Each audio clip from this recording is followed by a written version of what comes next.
Everyone.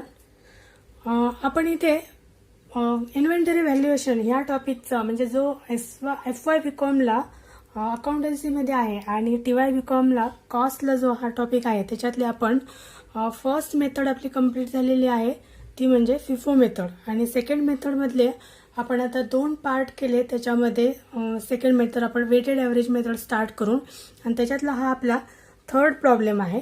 हा बघा November 2018ला आलेला प्रॉब्लेम आपण इथे घेतोय आणि हा लास्ट प्रॉब्लेम घेणार आहे मी, कारण काय ह्याच्यातले म्हणजे तसे प्रॉब्लेम सॉल्व्ह करायला इझी आहेत एकदम वेटेड ॲव्हरेजचे फिफोपेक्षाही. त्यामुळे एवढे प्रॉब्लेम्स 3 प्रॉब्लेम्समध्ये तुम्हाला हा टॉपिक समजण्यासारखा आहे किंवा एवढे इनफ आहेत. तर बघा प्रॉब्लेम सगळे तसे सेमच आहेत, फक्त जरा ॲडजस्टमेंट वेगवेगळ्या असतात. तर इथे आपल्याला फक्त स्टॉकचे ॲडजस्टमेंट दिलेले आहेत ती बघायची आहे आणि बाकी आपल्याला परचेसेस अँड सेल्स दिलेले आहेत. ओके, तर इथे बघा stock on 1 March 2018 was 3000 units at the rate ₹400 per unit. म्हणजेच आपल्याला हा स्टॉक दिला आहे तो कोणता दिला आहे 1 मार्चचा, म्हणजेच आपला ओपनिंग स्टॉक झाला हा, बरोबर ना. 1 मार्च, मग आपण इथे आधी डेट टाकून घेऊया. 1 मार्च आपल्याला ओपनिंग स्टॉक आपण कुठे घेतो, परचेसेसमध्ये आपण डॅश करणार, इश्यू कॉलममध्ये सुद्धा आपण डॅश करणार आणि डायरेक्टली आपण तो कुठे घेणार आहोत, बॅलन्समध्ये घेणार आहोत 3000 युनिट्स. त्याचा रेट दिलेला आहे आपल्याला 400 आणि म्हणून आपली अमाऊंट येणार आहे इथे 12 lakhs. ओके, नेक्स्ट बघा नेक्स्ट डेट दिली आपल्याला 3 मार्च दिलेली आहे. मग आपण इथे 3 मार्च ही डेट आपण टाकून घेऊयात. 3 मार्चला काय आहे, इश्यू आहे म्हणजे सेल्स आहे. सेल्स म्हणजेच इश्यू असतो, म्हणून आपण परचेस कॉलममध्ये डॅश करणार आहोत. इश्यू कॉलममध्ये आपण 1500 युनिट्स घेणार आहोत. 1500 युनिट्स, त्याचा रेट दिलेला आहे आपल्याला 400. रेट दिलेला आहे आपल्याला इथं. रेट जरी आपल्याला 600 दिलेला असला तरी सुद्धा आपण काय करतो, इश्यू करताना आपण जो इथला रेट आहे आपला बॅलन्सचा, जो आपण ॲव्हरेज रेट जो काढतो त्याच रेटने आपण इथे इश्यू करत असतो. त्यामुळे इथे 400च घेणार आपण आणि अमाऊंट येणार आहे इथे 6 lakhs. ओके, मग आता फर्स्ट आपल्याकडे किती होते हे बॅलन्सचे 3000 युनिट्स आपल्याकडे होते आणि त्याच्यातले आपण इश्यू केलेले आहेत 1500. म्हणजेच आपल्याकडे रिमेनिंग बॅलन्सला किती राहणार आहेत 1500. ओके, आणि इकडे 12 लाखमधून 6 लाख केल्यानंतर आपल्याकडे पुन्हा रिमेनिंग किती राहणार आहेत 6 lakhs ही अमाऊंट आपल्याकडे राहणार आहे. आणि याला डिवाइड केल्यानंतर आपल्याला जो रेट मिळणार आहे तो किती येणार आहे पुन्हा 400 असाच आपल्याला रेट मिळणार आहे. ओके, आता नेक्स्ट बघा नेक्स्ट डेट दिलेली आहे आपल्याला 6 मार्च. म्हणून आपण इथे 6 मार्चची डेट आपण टाकून घेऊयात. 6 मार्चला काय आपल्याला 3500 युनिट्स हे परचेसेस आहे. 3500 युनिट्स आहेत, परचेस आहे तो. त्याचा रेट दिलेला आहे आपल्याला 500 आणि युनिट कॉलम आणि कॉस्ट पर युनिट कॉलमचे आपण मल्टिप्लिकेशन केल्यानंतर आपल्याला अमाऊंट मिळणार आहे 17,50,000 अशी आपल्याला अमाऊंट मिळणार आहे. आता इश्यू कॉलममध्ये आपण इथे डॅश करणार आहोत आणि बघा आता फर्स्टचे आपल्याकडे आहेत ते 1500 आणि आत्ताचे आपण जे परचेस केले ते किती येणार आहेत 3500. इथे त्याचा रेट येणार आहे 500 आणि अमाऊंट येणार आहे अमाऊंट कॉलममध्ये 17,50,000. ओके, आता इथे आता आपल्याकडे युनिट्स किती झाली दोन्हीचे टोटल आपण इथे करणार आहोत 5500 येणार टोटल आणि या दोन्हीचे टोटल येणार आहे आपल्याकडे 23,50,000. ओके, आणि या टोटल कॉलमच्या अमाऊंटने आपण युनिट्सने आपण डिवाइड केल्यानंतर आपल्याला जो रेट मिळणार आहे तो आहे 470. आता या डेटचे इथे आपलं ट्रान्झॅक्शन्स कंप्लीट झालेलं आहे. नेक्स्ट डेट आपल्याला दिलेले इथे 13 मार्च. 13 मार्चला काय आहे तर सेल्स आहे. 13 मार्चला आपला इथे काय आहे 13 मार्चला आपल्याला दिलेला आहे इथे आपल्याला सेल्स दिलेला आहे. मग आपण काय करणार आहोत परचेस कॉलममध्ये आपण डॅश करणार आहोत. आता सेल्स किती दिले आपल्याला 4000 दिलेले आहेत युनिट्स सेल करायचे आहेत आपल्याला किंवा इश्यू करायचे आहेत. तर आता इथे जरी आपल्याला रेट त्यांनी 700 असा दिलेला असला तरी सुद्धा आपण इश्यू करताना ॲव्हरेज मेथडमध्ये आपण काय करतो जो आपला इथे रेट आलेला असतो ॲव्हरेज रेट आपण जो आपण फाइंड आउट केलेला असतो त्या रेटनीच आपण काय करतो इश्यू करतो. म्हणून आपण 470 लिहिणार आहोत इथे आणि आपल्या टोटल कॉलममधले टोटल येणार आहे 18,80,000. ओके. मग आता आपल्याकडे 5,500 एवढे होते त्याच्यातले आपण किती इश्यू केले. आता या टोटलच्या युनिट्सच्या टोटलमधून आपण हे युनिट्स आपण मायनस करणार आहोत आणि या अमाऊंटमधून आपण ही अमाऊंट मायनस करणार आहोत आणि जे आपल्याकडे रिमेनिंग राहणार ते आपण इथे लिहिणार आहोत. म्हणजेच आता 5,500 मधून जर 4,000 केले तर आपल्याकडे इथे 5,000 येणार आहे. मग इथे राहणार आपले रिमेनिंग किती 1,000 युनिट्स राहणार आणि इथे आपला बॅलन्स येणार आहे 4,70,000. 4,70,000 येणार आहे आणि 4,70,000ने 1,000 ने डिवाइड केल्यानंतर आपल्याला पुन्हा हा रेट मिळणार आहे 470. आता हे इथं आपलं ट्रान्झॅक्शन्स हे कंप्लीट झालेलं आहे. नेक्स्ट आपल्याला डेट दिलेली आहे 18 मार्च. ओके.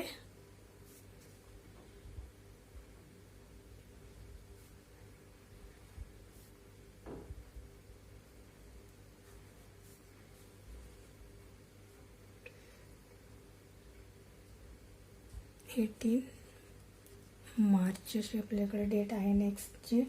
आता नेक्स्ट 18 मार्चला काय सांगितले purchase return from purchase of 6 March.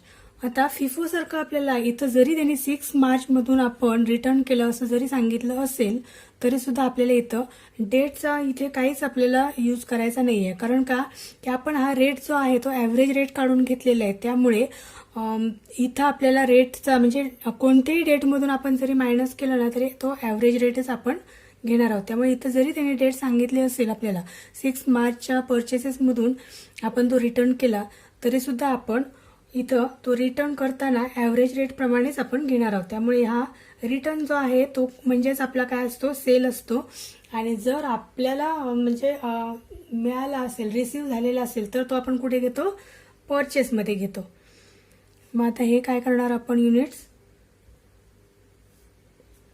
किती युनिट्स आहेत हे 500 युनिट्स आहेत तिथे 500 युनिट्स. आपल्याकडे आहेत किती बॅलन्सचे 1,000 आहेत त्याच्यातून आपण हे 500 युनिट्स देणार आहोत आणि त्याचा आपला रेट किती आहे 470. 500 इंटू 470 केल्यानंतर 2,35,000 ही अशी आपली अमाऊंट येणार आहे. आता आपले रिमेनिंग किती राहणार आहेत इथे 500 राहणार आहेत. त्याचा रेट आपला 470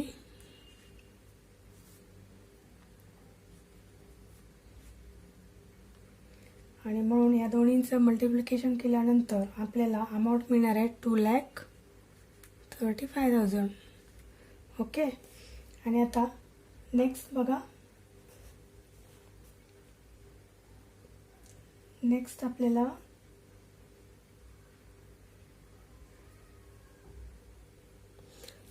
आपल्याला डेट दिलेली आहे इथे 20 मार्च. मग आपण इथे 20 मार्च ही डेट घेतली. 20 मार्चला काय परचेसेस आहेत. परचेस कॉलममध्ये किती आहेत तर 5,000 दिलेले आहेत परचेसेस आपल्याला. त्याचा रेट दिलेला आहे 470. म्हणून अमाऊंट येणार आहे आपले 23,50,000. ओके, मग बघा आता इश्यू कॉलममध्ये आपण इथे डॅश करणार आहोत. फर्स्ट आपला आधी बॅलन्स आपल्याकडे आहे किती, 500 आहे. आणि आता आपण 20 मार्चला आपण परचेस केलेले किती युनिट्स आहेत, तर 5,000 आहेत. मग हे आपण इथे घेणार आहोत 5,000 युनिट्स. आणि त्याचा रेट किती दिला आहे, 470 दिलेला आहे. आणि या दोन्हीचं मल्टिप्लिकेशन केल्यानंतर आपल्याला अमाऊंट मिळणार आहे 23,50,000. ओके, 23,50,000. आणि मग आता आपल्याकडे टोटल युनिट्स किती होणार आहेत, हे 5,000 आणि हे आपले 500 असे मिळून 5,500 युनिट्स झाले टोटलमध्ये. आणि आपल्या या दोन्ही टोटलची टोटल किती होणार आहे, 25,85,000. आणि 25,85,000 डिवाइड बाय 5,500 केल्यानंतर पुन्हा आपल्याला रेट मिळणार आहे तो म्हणजे 470. ओके, नेक्स्ट आपल्याला डेट दिलेली आहे 22 मार्च. 22 मार्च. ओके, आता 22 मार्चला आपल्याला काय सांगितलं आहे, sales return out of sale of 3rd March. म्हणजे जो आपण 3rd मार्चला इथं सेल केलेला होता, 3rd मार्चचा जो आपला सेल आहे त्या सेल्समधून रिटर्न आलेले आहेत. किती रिटर्न आलेले आहेत, तर 1,500. आता बघा हा जो होता इथे जो रिटर्न होता तो परचेस रिटर्न होता. जो आपण परचेस केलेला होता तो आपण रिटर्न केला. म्हणजेच आपल्याकडून तो तेवढा गुड्स हा काय झालेला आहे, कमी झालेला आहे. म्हणून आपण तो कुठे घेतला, सेल्समध्ये घेतला होता, बरोबर की नाही, किंवा इश्यूमध्ये घेतलेला. आता इथे काय सांगितलंय, sales return out of sale of 3rd March. म्हणजे जो आपण सेल केलेला होता त्या गुड्समधून आपल्याला रिटर्न आलेला आहे. मे बी ते डिफेक्टिव्ह असू शकतील युनिट्स. मग आता आपण सेल केलेला तो आपल्याला परत रिटर्न आलेला आहे. म्हणजेच तो आपण कुठे घेणार आहोत, परचेस. कारण आपल्याकडचा जो गुड्स आहे तो इन्क्रीज झालाय ना, त्यामुळे आपल्याला तो कुठे घ्यावा लागणार आहे, परचेसमध्ये घ्यावा लागणार आहे. म्हणून आपण इथे परचेस कॉलममध्ये घेणार आहोत 1,500. त्याचा रेट घेणार आहोत 400. आता बघा रेट इथं आपल्याला दिलेला नाही आहे, पण तरी आपण इथे 400 घेतला. काय घेतला, तर 3rd मार्चमधून आपण जे सेल केलेला होता त्याच्यातले आपले ते रिटर्न्स आहेत, आलेले रिटर्न्स, बरोबर ना. मग आता 3rd मार्च बघा इथे डेट आहे, हे आपले युनिट आपण इश्यू केले होते किंवा सेल्स केले होते. त्याचा रेट आपण किती घेतलेला होता, 400 घेतला होता. म्हणजे 400 कॉस्ट पर युनिट प्रमाणे आपण तो सेल केलेला होता. मग ज्यावेळेस रिटर्न येणार आपल्याकडे त्यावेळेस सुद्धा आपल्याला तोच रेट घ्यावा लागणार आहे. ओके, मग आता इथे 400 आणि अमाऊंट आपली येणार आहे 6 लाख. ओके, मग आता इश्यू कॉलममध्ये इथे डॅश येणार आहे. मग फर्स्टचे आपल्याकडे किती आहेत, 5,500 आहेत. आणि आत्ता आपण हे जे आपल्याला मिळाले ते किती येणार आहेत, 1,500 युनिट्स येणार आहेत. त्याचा रेट आपण इथे 400 अँड अमाऊंट मग येणार आहे इथे 6 लाख. मग आता इथे आपण काय करणार, टोटल करणार आहोत. तर आपले मग टोटल किती होणार आहे इथे 7,000 होणार आहेत. त्याच्यानंतर टोटल कॉलमचं टोटल येणार आहे 31,85,000. आणि आपला इथं आता 31,85,000 डिवाइड बाय 7,000 असं केल्यानंतर आपला रेट येणार आहे 455. ओके, इथं आपलं झालं 22 मार्चचं ट्रान्झॅक्शन्स कंप्लीट झालं. लक्षात घ्या इथं आपले रिटर्न्स आहेत ते कुठचे आहेत, 3rd मार्चचे दिलेले आहेत आपल्याला रिटर्न्स. म्हणून आपण इथं आपल्याला म्हणजे जो सेल केला होता तो आपल्याला रिसीव्ह झालेला आहे, म्हणून आपण हा त्या डेटचा आपण इथं रेट घेतलेला आहे. इश्यू करताना आपल्याला तो घ्यायची गरज नाही, कारण इश्यू आपण ॲव्हरेज रेटनीच करतो. नेक्स्ट बघा 25 दिलेले आपल्याला, 25 मार्च दिलेले आहे. तर 25 मार्चला काय आहे, सेल्स आहे. म्हणजेच इश्यू कॉलममध्ये आपल्याला डॅश करणार आपण, हे परचेस कॉलममध्ये डॅश करणार आपण. आणि इश्यू किती आहेत आपले 6000 आहेत. त्याचा रेट आहे आपल्याला, इश्यू करताना आपण रेट कोणता घेणार आता 455 हा रेट घेणार आहोत. आणि या दोन्हींचं मल्टिप्लिकेशन केल्यानंतर आपल्याला जो रेट मिळणार आहे तो आहे 27 लाख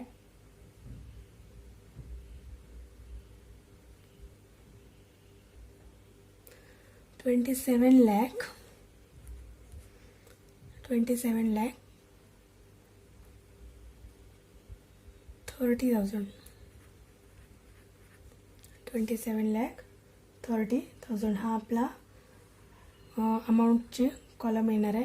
आता बघा इश्यू करायचे आहेत आपल्याकडे आहेत बॅलन्सचे किती आहेत युनिट्स 7000 आहेत. त्याच्यातून आपण किती इश्यू करणार आहोत 6000 करणार आहोत. म्हणजेच आपल्याकडे बॅलन्स मग रिमेनिंग किती राहणार आहे 1000 राहणार आहे. आणि या अमाऊंटमधून आपण ही अमाऊंट मायनस करणार आहोत. म्हणजेच आपल्याकडे किती राहणार मग अमाऊंट किती राहणार शिल्लक 1000 युनिट्स राहणार. आणि अमाऊंट राहणार आहे आपल्याकडे 4,55,000 ओके. आणि 4,55,000 येणार आहे. आणि 4,55,000 डिवाइड बाय 1000 केल्यानंतर आपल्याला रेट मिळणार आहे 455 असा हा आपल्याला रेट मिळणार आहे. आता नेक्स्ट बघा, नेक्स्ट आपल्याला ट्रान्झॅक्शन्स दिलेला आहे 27 मार्च. 27 मार्चला काय आहे परचेसेस दिलेलं आहे.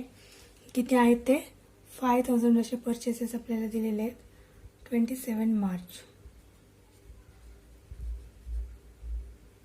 मग आता परचेसेस किती आहेत आपल्याला दिलेले आहेत 5000 दिलेले आहेत. त्याचा रेट दिलेला आहे 30 आणि अमाऊंट येणार आहे म्हणून 26,50,000 ओके. इश्यू कॉलममध्ये आपण काय करणार डॅश करणार आहोत. आता आपल्याकडे आधीचे आहेत 1000 आणि आता आपण परचेस केलेले आहेत ते 5000. मग ते आपण इथे घेणार 5000, त्याचा रेट घेणार 30 आणि अमाऊंट घेणार आपण इथे 26,50,000 ओके. आता नेक्स्ट बघा इथे आपण आता इथे टोटल करणार आहोत. इथे झाले आपले 6000 युनिट आणि इथं झाली आपली अमाऊंट 31,05,000 ओके. आणि मग 31,05,000ला डिवाइड आपण 6000 केल्यानंतर इथं आपल्याला अमाऊंट मिळणार आहे, रेट मिळणार आहे अमाऊंटची 570.50 असा आपल्याला हा इथे रेट मिळणार आहे. आणि आता याच्यानंतरचं नेक्स्ट बघा काय दिलं आपल्याला 27 मार्च नंतर आपल्याला 13 मार्च दिलेला आहे. काय दिले आपल्याला सेल्स दिलेला आहे आणि किती आहे तो 4000 आहे. ते इथे घ्या. नेक्स्ट 13 मार्च परचेस नाही तो सेल्स आहे म्हणजे आपण परचेस कॉलममध्ये काय करणार डॅश करणार आहोत. आणि सेल्स कॉलममध्ये 4000 येणार. रेट किती येणार त्याचा सेल्स करताना आपण इथला ॲव्हरेज रेटच घेतो 570.50 असा आपला रेट आलेला आहे. आणि म्हणून इथं आपली अमाऊंट येणार आहे 20,70,000 ओके. आणि मग आता 6000मधून 4000 आपण मायनस केल्यानंतर इश्यू केल्यानंतर अमाऊंट इथे रिमेनिंग राहणार आहे किती 2000 राहणार आहे इथं आपण.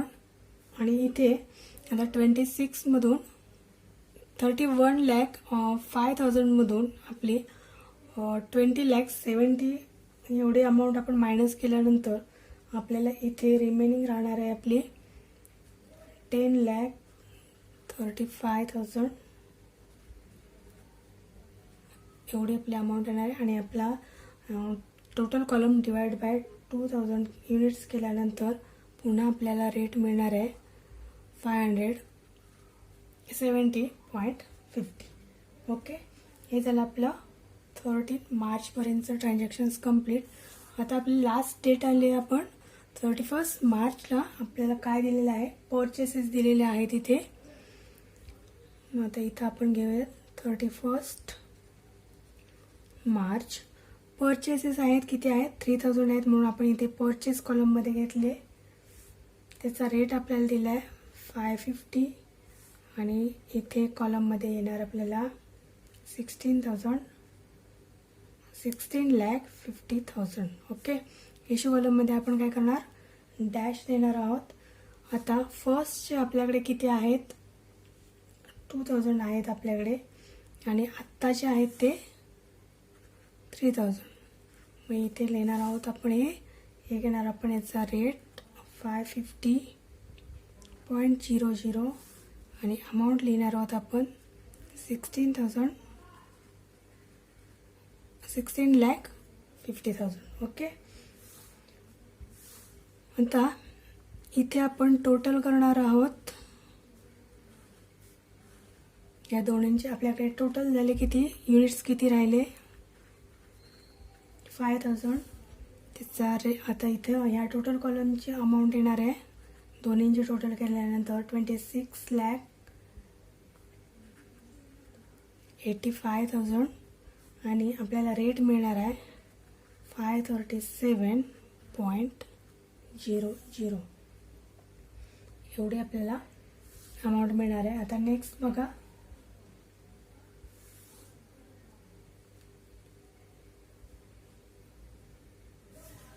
आपल्याला आता लास्ट म्हणजे 31 मार्चला आपल्याकडे युनिट्स किती राहिले, तर 5,000 युनिट्स राहिले आणि त्याचं व्हॅल्युएशन किती झालं, 26,85,000 एवढे आपल्याकडे त्याचं on 31 March 2018 stock in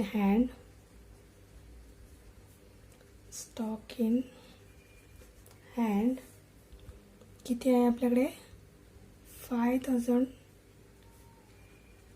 units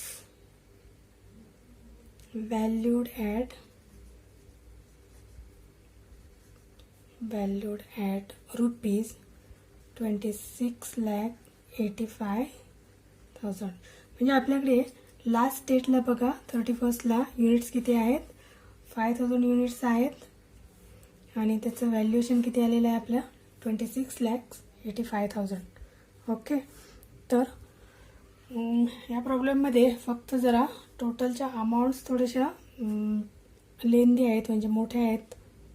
बाकी प्रॉब्लेम तसा इझी आहे सॉल्व करायला. तर आता हा आपला वेटेड ॲव्हरेजचा लास्ट प्रॉब्लेम होता. इथे आपला हा टॉपिक फर्स्ट जो इन्व्हेंटरी व्हॅल्युएशन हा टॉपिक आहे, हा इथे आपला कंप्लीट होतोय. आणि हा बघा नोव्हेंबर 2018ला हा आलेला प्रॉब्लेम आहे आणि आलेले सुद्धा हे असेच आहेत. मी दोन तुम्हाला मला वाटतं हा एक घेतला आणि याच्या आधीचा सुद्धा आपण प्रॉब्लेम आलेला एक्झामला आलेलाच तो घेतला आहे मी. तर सोडवायला तसे इझी आहेत, फक्त तुम्हाला इथे लक्ष द्यावं लागेल की परचेस केलेला असेल त्यावेळेस या टोटलमध्ये तुम्ही तो परचेस आहे हा परचेस आणि आधीचा जो बॅलन्स आहे तो ॲड करायचा आहे. आणि ज्या वेळेस आपण इश्यू करतो त्यावेळेस म्हणजे हा ॲड इथे करून दोन्हींचे टोटल घ्यायचे आपण इथे, आणि इश्यू करताना मात्र या टोटलमधून ही टोटल आपण हे युनिट्स मायनस करायचे आणि टोटल कॉलमच्या टोटलमधून सुद्धा हे टोटल कॉलमची जी अमाऊंट आहे ती सुद्धा मायनस करायची आणि जो राहील तो मग आपला रिमेनिंग बॅलन्स इथे लिहायचा. नेक्स्ट पुन्हा जर काय परचेस असेल तर तो त्याच्यामध्ये ॲड करणार आपण अमाऊंट युनिट्समध्ये युनिट्स ॲड करणार आणि टोटलमध्ये टोटल अमाऊंट ॲड करणार. असेच आहेत सगळे म्हणजे प्रॉब्लेम सोडवायला खूप इझी आहेत. आणि थँक्यू. सबस्क्राईब करा आणि शेअर करा व्हिडिओ आणि थँक्स. सबस्क्राईब करा.